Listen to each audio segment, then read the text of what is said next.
Hello everyone, this is going to be Project 11 and we're going to focus on additive and granular synthesis techniques. I'll be using Granulator II, which is a Max for Live instrument by Robert Henke, as well as native instrument Straylight, which is a Contact 7 instrument. I'm going to start by creating a sample using Audacity and generating tones across 5 harmonics from 220 Hz to 770 Hz to get a sample that changes timbre over time.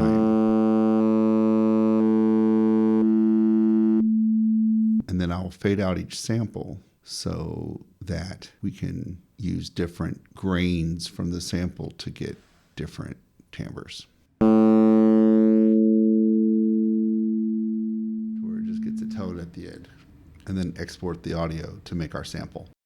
I'm now going to pull the wave into Granulator 2 and see if I can use grains from it to get a variety of timbres to use as melodic sounds and pads. There's more harmonics in the sound the closer to the beginning of the wave I go.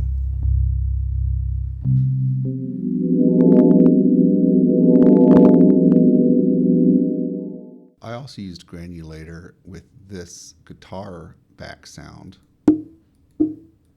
in order to get a whole bunch of interesting textures that, as I shorten, gets more of a reverb effect, and then as I get really close, starts to produce tones that get higher in pitch.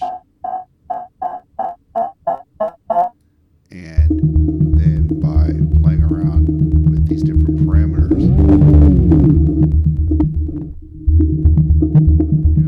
as well, that gets some different timbres. So I was quite impressed with the variety of timbres that I could get out of just this one sample, to where this actually became a consistent element through the entire piece just by changing the textures using automations on these different parameters.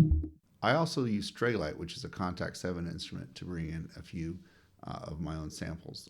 You can actually load in a grain and a sample here and play back both simultaneously, but I'm just using the grain functionality of it. I used this gong sound and pulled it into Straylight. The way this works is you can set a range that moves to different parts of the sample for min and max, and then as well as there's a cursor that you can move around, and then you can set the position on the cursor for where the wave actually starts, and then it can actually rotate back and forth or just play forward, playing the grains there to get a variety of different sounds.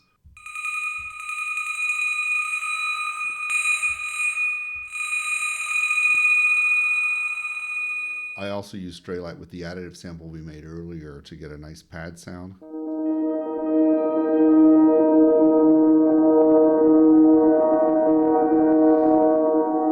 And also a version of it that was more bright and staccato to make little rhythmic effects up at the top.